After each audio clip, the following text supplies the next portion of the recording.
وذكر فإن الذكرى تنفع المؤمنين.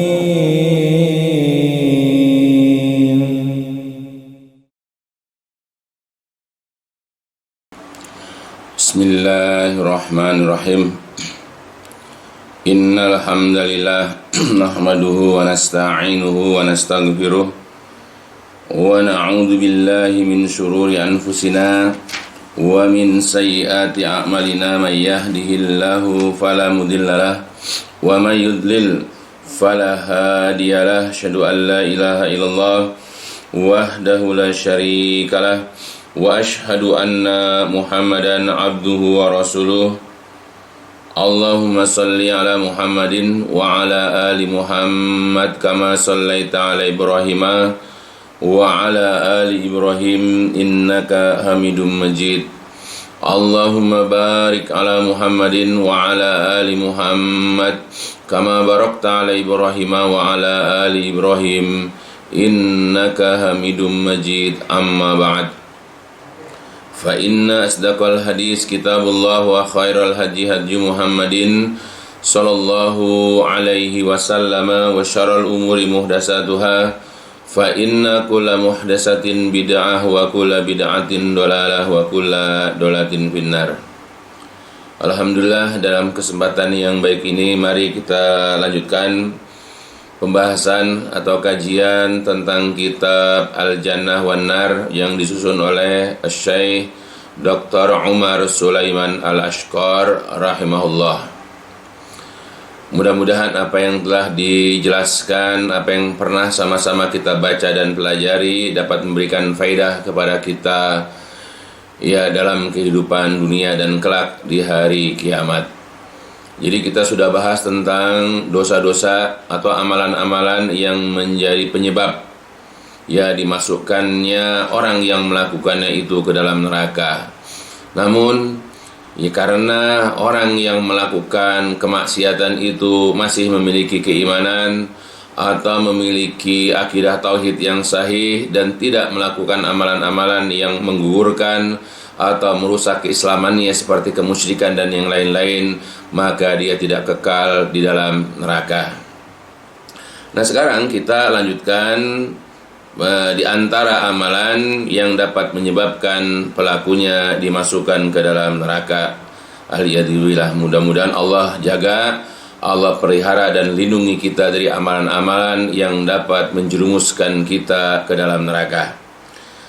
Yang kedelapan adalah aklatu amwalin nasi bil batil. Jadi yang kedelapan adalah aklatu, yaitu makan, yaitu amwal harta, memakan harta annas ya orang lain atau manusia bil batil dengan cara yang batil. Ya. Jadi di antara yang dapat memasukkan pelakunya ke dalam neraka adalah yaitu sifat atau sikap atau perbuatan suka mengambil, suka memiliki, suka menguasai harta orang lain, namun dengan cara-cara yang batil, cara-cara yang tidak dibenarkan ya dalam agama kita. Minaz zulmil azim, di antara kezaliman yang paling besar, di antara perbuatan aniaya yang paling agung, yang paling besar adalah alladzi yang yastahiqu bihi sahibuhu annar. Ya, di antara perbuatan zalim yang sangat besar yang berhak bagi pelakunya itu dimasukkan ke dalam neraka adalah aklu amwalin nas bil batil, adalah makan harta orang lain dengan cara yang batil. Ya, jadi di antara kezaliman yang sangat besar, di antara perbuatan aniaya yang paling besar yang menjadikan orang yang melakukan itu berhak dimasukkan ke dalam neraka adalah memakan harta orang dengan cara yang batil. Kama sebagaimana qala ta'ala, sebagaimana Allah ya ta'ala telah berfirman di dalam Al-Quran surat An-Nisa, surat yaitu 4. A'udzu billahi minasyaitonir rajim.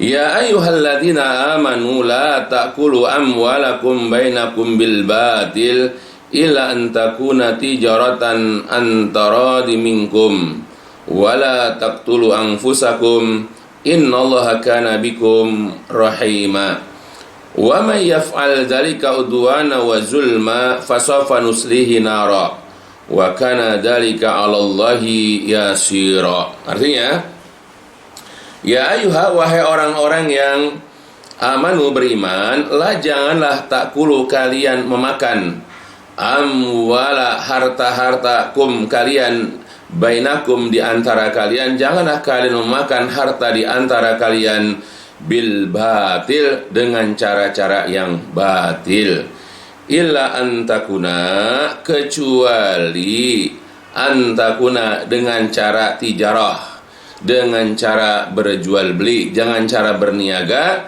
dan ada unsur tarodin, saling ridha di antara kalian. Wala taqtulu anfusakum, dan janganlah kalian membunuh diri-diri kalian.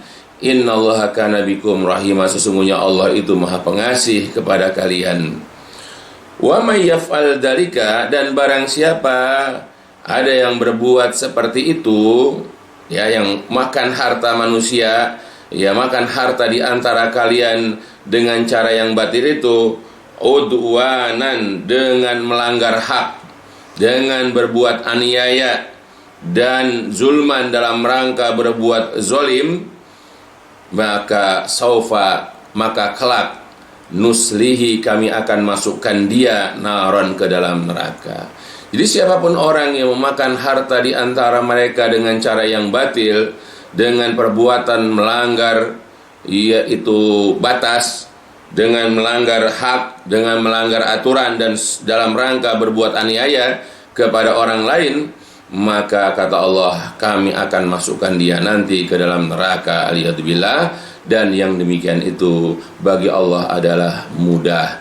Wa kana dzalika 'alallah yasira, dan yang demikian itu adalah yasira, mudah, 'alallah, bagi Allah. Nah, inilah ayat pertama yang dijadikan dasar ya oleh Syekh Dr. Umar Sulaiman Al-Asqar tentang ya larangan memakan harta di antara kita dengan cara yang batil. Maka jauhilah, jangan kita karena terpikat, jangan gara-gara kita ini menginginkan harta lalu kita tempuh dengan cara-cara yang tidak benar. Kita diperintahkan untuk mencari nafkah, kita diperintahkan untuk mencari rizki dari Allah, tapi kita ada aturan, karena agama yang mengatur kita bagaimana cara kita mencari, bagaimana cara kita mengumpulkan harta atau rizki yang Allah perintahkan kepada kita untuk mendapatkan dan memperolehnya. Kemudian kita lanjut dulu. Wa min akli amwalin nas bil batil, wa min, dan di antara akli, di antara perbuatan memakan amwalinas, harta manusia, harta orang lain, bil batil, dengan cara yang batil. Jadi antara contoh ya perbuatan memakan harta orang lain dengan cara yang batil adalah aklu amwalil yatama zulman, adalah memakan harta anak yatim dengan cara zulman, dengan cara berbuat aniaya, ya, dengan cara berlaku zalim. Nah itu, jadi di antara perbuatan mengambil, memiliki harta orang lain dengan cara yang batil adalah memakan harta anak yatim dengan cara yang zalim. Waqad khassal haqqu amwalahum bizikri lidifihim wa suhulati akli amwalihim wa li syana'ati hadhil jarimah. Waqad khassa, dan sungguh-sungguh telah mengkhususkan, ya, telah mengistimewakan al-haqqu, Allah yang maha benar. Jadi Allah yang maha benar telah mengkhususkan, telah mengistimewakan atau menyebutkan secara khusus harta anak yatim itu, yaitu bizikri, dengan menyebutkan karena fihim, karena lemahnya anak yatim. Ya, jadi Allah mengkhususkan, Allah mengistimewakan, Allah yang maha benar telah mengkhususkan atau mengistimewakan, menyebutkan harta anak yatim itu, ya, dengan menyebutkan karena lemahnya anak-anak yatim, wa suhulati akli amwalim, dan karena mudahnya memakan harta mereka, wali sanaati hadil jarimah, dan karena jeleknya, buruknya perbuatan dosa ini.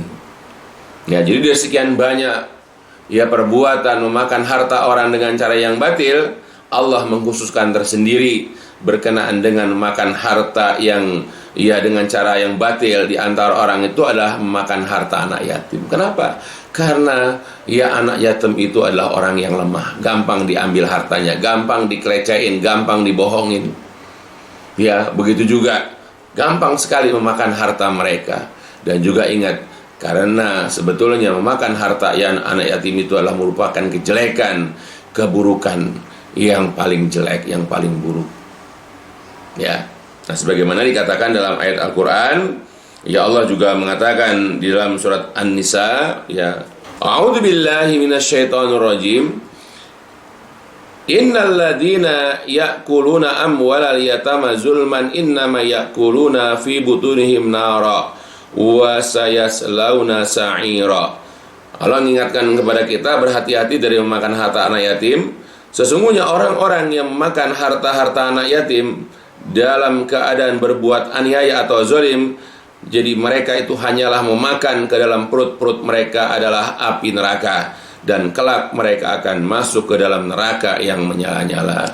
Jadi setiap suap demi suap yang mereka makan dari mengambil harta anak yatim itu adalah sebetulnya sedang menelan api neraka, dan kelak orang-orang yang memakan harta anak yatim ini kelak akan dimasukkan ke dalam neraka yang menyala-nyala. Nah, bisa kita lihat, begitu misalnya ada seorang anak yang kedua orang tuanya meninggal, ya karena kecelakaan misalnya, atau ditimpa wabah misalnya, atau apa, lalu kemudian omnya, tantenya, atau kerabat-kerabat dari yang meninggal ini berusaha memperebutkan harta anak yatim itu, padahal harta itu adalah milik anak yang terkena musibah tersebut. Tapi mereka tidak peduli. Ya, mereka berusaha mengambil harta itu dengan cara yang zalim. Banyak kita jumpai sekarang. Ya, bahkan ibunya masih hidup.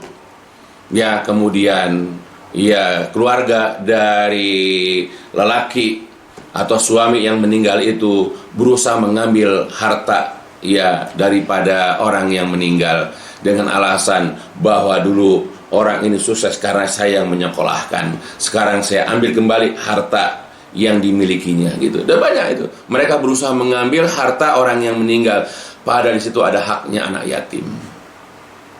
Atau mungkin si perempuan, ibunya itu menikah lagi dengan seorang laki-laki, dan laki-laki ini tidak tahu diri, lalu dia berusaha menguasai harta istrinya dan harta anak tirinya. Dan itu banyak kejadian juga. Maka orang-orang yang seperti ini, yang berusaha menguasai harta anak yatim, maka suapan demi suapan yang dimasukkan ke dalam mulutnya akan berubah menjadi api neraka, dan kelak dia diancam dimasukkan ke dalam neraka yang menyala-nyala. Seperti itu, aliyadzubillah. Atau berapa banyak panti-panti asuhan, berapa banyak lembaga-lembaga sosial yang memanfaatkan keyatiman anak-anak kecil. Mereka membuat panti-panti anak yatim, lalu mereka mencari donatur, dan banyaklah mengalir donasi-donasi untuk anak-anak yatim. Tapi ternyata yang sampai kepada anak-anak yatim itu hanya sepersekian, sedangkan kebanyakan mayoritas dana itu dimanfaatkan oleh orang yang mengelola panti asuhan tersebut, atau dimanfaatkan oleh orang-orang yang mengelola yaitu rumah-rumah yatim tersebut. Dan itu banyak kita jumpai. Berapa banyak anak-anak yatim itu bertambah yatim karena dimanfaatkan keyatimannya. Donasi banyak, tetapi mereka tidak dapat menikmati dengan baik. Orang-orang yang mengelola yayasan tersebut, panti mati yatim, rumah-rumah yatim, mereka lah yang bergelimang harta dengan kendaraan mewahnya, tanahnya semakin luas, perhiasan yang makin mencolok. Tapi anak-anak yatim itu, mereka seperti itu keadaannya. Wallahu alam, itu yang terjadi. Nah, itu juga termasuk memakan harta anak yatim karena donasi itu uluran tangan dari para dermawan sebetulnya diperuntukkan untuk anak-anak yatim. Tapi kebanyakan donasi atau dana itu dimanfaatkan oleh orang yang tidak berhak, memanfaatkan keyatiman anak-anak untuk keuntungan pribadi. Alhamdulillah. Nah, ini banyak kita jumpai. Ya. Maka jangan sekali-kali kita memakan harta anak yatim ya dengan cara yang zalim. Ya, itulah. Nah, jadi berdasarkan kepada ayat ini ya, dan juga kepada ayat tambahan tentang harta anak yatim, jadi ketika Allah sudah melarang, yang mengabadikan dalam ayat Al-Quran dan tidak satu, banyak lagi ayat-ayat yang lain, larangan memakan harta orang ya, atau memakan harta di antara kita dengan cara yang batil, akan selalu ada orang-orang yang berperilaku seperti itu. Ya, banyak orang ingin mendapatkan harta dengan cara-cara yang haram, dengan cara-cara yang tidak dibenarkan, karena di dalam moto mereka mencari harta yang haram saja susah, gimana mencari harta yang halal. Maka mereka tidak peduli lagi ya dengan harta apapun, yang penting harta mereka bertambah, harta mereka bertumbuh, dan mereka tidak kelaparan, mereka tidak kesusahan. Ya, dengan cara apapun mereka memperoleh harta itu. Nah, oleh karena itulah para ulama ya sudah mengingatkan kepada kita berdasarkan dari Al-Quran dan juga hadis-hadis Nabi tentang larangan memakan harta yang tidak benar. Jadi ketika menafsirkan surat An-Nisa yang mengatakan janganlah kalian memakan harta kalian ya dengan cara yang batil, ai la yaqulu ba'dukum mali ba'din bil batil, janganlah sebagian kamu memakan malah harta ba'din sebahagian yang lain bil batil dengan cara yang batil. Tidak boleh bagi kita memakan harta saudara kita, memakan harta kerabat kita, memakan harta sahabat kita dan yang lain-lain itu dengan cara yang batil. Wal aklu bil batil, dan memakan harta dengan cara yang batil itu ala wajhain. Ada dua cara, ada dua jenis, ada dua macam. Jadi ahaduhuma, yang pertama, ayyakuna ala jihati zulmi nahwal ghasab wal khiyanah was sarakah. Jadi cara yang pertama, memakan harta dengan cara yang batil itu adalah yaitu dari segi atau dari sisi berbuat zalim, seperti al-ghasab, yaitu merampas, wal khiyanah, berbuat khianat, was sarakah, dan mencuri. Ya. Nah itu. Jadi ketika ada orang merampas, apakah itu jambret, apakah itu merampok, ya, ataukah itu melakukan perampasan motor, ya, ataupun perhiasan, ya, atau apalagi yang lain, maka ini adalah yaitu mengambil harta orang dengan cara yang batil lewat apa? Perbuatan zalim. Ya, atau dengan kekuasaannya dia menguasai tanah, hak tanah yang harusnya harganya sekian tapi dibeli dengan cara yang sekian, dengan tidak memberikan yaitu harga yang pantas. Berapa banyak orang-orang yang punya jabatan atau kekuasaan, dia berusaha menguasai harta rakyat, harta orang-orang yang tidak mampu dengan harga yang sangat murah. Ya, itu juga termasuk perbuatan zalim. Ya, atau juga perbuatan zalim adalah memanipulasi, membuat surat-surat tanah palsu, lalu nanti berusaha menguasai harta ya atau tanah yang dimiliki oleh rakyat, sehingga berapa banyak kasus atau kejadian ya masyarakat ya mereka demo gara-gara tanah mereka dikuasai oleh para pengusaha. Nah, itu termasuk al-ghasab, merampas. Ya, merampas secara terang-terangan seperti perampok, seperti begal, ya, seperti copet misalnya, itu terang-terangan. Ada yang dengan cara halus, yaitu bermain surat. Ya, dengan menyogok petugas-petugas membuat surat. Nanti kalau sudah jadi, ya maka mereka klaim itu miliknya dan orang-orang diusir. Seperti itu bentuk-bentuknya. Ya, atau dalam bentuk yang lain, korupsi misalnya. Membuat katakanlah data fiktif, ya, proyek sekian dibuat gelembung sampai sekian kalinya, ya, tapi mereka menguasai sebahagian besar dari dana proyek tersebut. Seperti itu. Itu permainan orang-orang atas. Nah, semua harta yang dimiliki dengan cara berbuat zalim, dengan cara berbuat aniaya, dengan cara yang tidak benar, akan menyebabkan pelakunya masuk ke dalam neraka. Begitu juga bentuk pencurian. Ya, atau juga banyak penipuan ya di Facebook misalnya, atau di SMS, atau di WA, diiming-iming kita dengan hadiah sekian-sekian, atau diiming-iming dengan mobil, lalu kemudian orang yang karena tidak tahu menghubunginya, lalu suruh transfer sekian, ternyata seperti itu. Atau juga mungkin mereka menjual barang-barang di Instagram atau apa, tapi ternyata begitu sudah transfer, ya orang yang dihubungi itu kemudian mereka tidak mau melanjutkan komunikasi karena uang sudah mereka dapat. Nah, itu banyak sekali penipuan-penipuan lewat medsos. Ya, bahkan mereka kemudian menghack WA atau apa, lalu mencuri data, bahkan mencuri segala macam, nanti mereka menguasai. Dan sekarang berapa banyak orang-orang yang kehilangan harta mereka di ATM dikuras habis oleh para penipu. Nah, ingat, semua perbuatan itu tidak akan berakhir, karena semua nanti di hari kiamat akan dimintai pertanggungjawaban. Maka berhati-hatilah, wahai orang-orang yang suka nipu, orang-orang yang suka licik menguasai harta orang dengan cara yang batil, karena semua dijamin akan dimasukkan ke dalam neraka, aliyadzubillah. Atau mungkin juga sekarang banyak provider dari SIM card. Nah, kemudian kita dimasukkan, ya katakanlah, ya iklan-iklan, lalu iklan-iklan itu mengambil pulsa. Ya, makanya ada orang mengisi 100.000 hanya dalam waktu 3 atau 4 hari itu sudah tidak pernah dipakai untuk teleponan. Kenapa? Karena diambil ya oleh iklan-iklan itu. Ya, dan secara jahat diam-diam mengambil. Nah, seperti itulah banyak sekarang orang-orang yang mengambil harta orang dengan cara yang batil, baik itu perorangan atau terorganisir. Banyak orang-orang yang dirugikan di dunia. Tapi ingat bahwa kita ketika diperlakukan begitu oleh orang, sabar.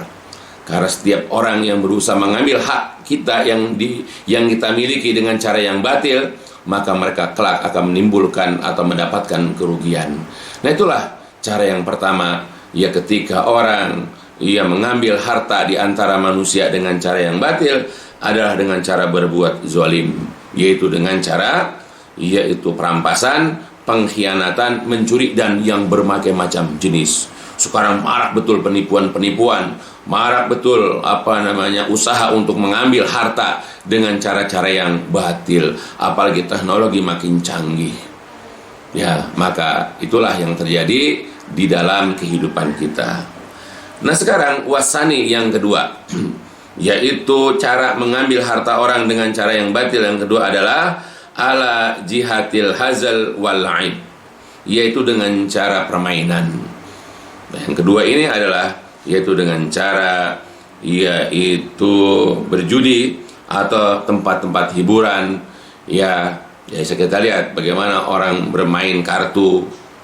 Apakah kartu remi atau kartu apalah yang mereka pandai memainkannya, lalu berjudi di situ, bermain lotre di situ, dan mendapatkan keuntungan atau mereka bangkrut. Atau di situ juga, perempuan-perempuan yang tidak benar menjajakan dirinya, yang disebut dengan Nabi itu wa mahrul bagi, mahar bayaran atau upah perempuan lacur. Dan Nabi mengharamkan perempuan mendapatkan bayaran. Jadi uang bayaran dari pelacur itu hukumnya haram. Begitu juga dari hasil judi, begitu juga dari hasil berdukun, menjual barang-barang yang haram seperti minuman keras, patung, menjual daging anjing atau daging babi, dan yang semisal. Semua barang-barang yang haram ketika diperjualbelikan, maka harganya pun haram. Maka jauhilah memakan harta dengan cara yang seperti itu. Banyak cara kita mendapatkan rizki dari Allah. Walaupun memang Allah dan juga Rasulullah SAW sudah mengingatkan kepada kita bahwa nanti akan muncul, nanti akan datang, di mana orang tidak peduli lagi dari harta apa, dari harta mana mereka memperolehnya, amin halalin au min haram. Ya, apakah harta itu dari hasil yang halal atau dari hasil yang haram? Memang akan datang masa seperti itu. Orang tidak peduli lagi. Yang penting dia punya harta. Yang penting dia sudah memiliki harta yang cukup untuk kehidupannya, yang dia dapat bersenang-senang, yang dia dapat membahagiakan dirinya dan keluarganya, tapi tidak peduli apakah harta itu halal atau haram. Padahal ya, Rasul juga pernah mengatakan di dalam sebuah hadis yang diriwayatkan oleh Imam Muslim, Nabi pernah mengatakan supaya berhati-hati terhadap kita. Ar-rajulu yutilu safar as'asa akbar yamudu yadahu ila sama. Ya Rabbi, ya Rabbi, wa mat'amu haram, wa mashrabu haram, wa malbasu haram, wa gudiya bil haram, fa anna yustajabu lidalik. Jadi ada seseorang yang baru melakukan perjalanan panjang, rambutnya kusut, banyak debunya, untuk menunjukkan bahwa dia itu letih, capek karena dia menempuh perjalanan yang panjang. Kemudian ia mudu yadahu, dia mengangkat tangannya ke langit, lalu mengatakan ya Rabbi, ya Rabbi, ya Allah, ya Allah.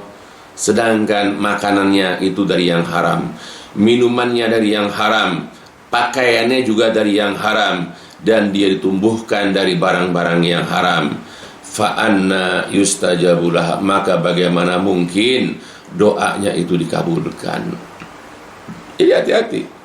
Ya, pengaruhnya besar. Makanan minuman yang kita santap, yang kita masukkan ke dalam perut kita, begitupun pakaian-pakaian yang kita pakai, kalau dihasilkan dari yang haram, fa anna yustajabu lidzalik, maka bagaimana mungkin doanya dikabulkan? Maka orang-orang yang hidupnya bergelimang dengan barang-barang yang haram, maka tidak ada faedahnya, tidak ada berguna buat dia doa-doa yang dipanjatkan ke hadapan Allah Subhanahu wa ta'ala. Kendati pun dia meminta kepada Allah agar dimasukkan ke dalam surga, agar dihindarkan dari neraka, agar diselamatkan dari azab dan fitnah kubur, maka tidak akan ada gunanya. Ya, maka sebab itu, wahai saudara-saudaraku, kendati pun ya kita hidup dalam keadaan susah, kita hidup dalam keadaan ya katakan sulit, ya janganlah sampai kita berpikiran ya itu jelek. Jangan kita ini berpikiran yang tidak benar.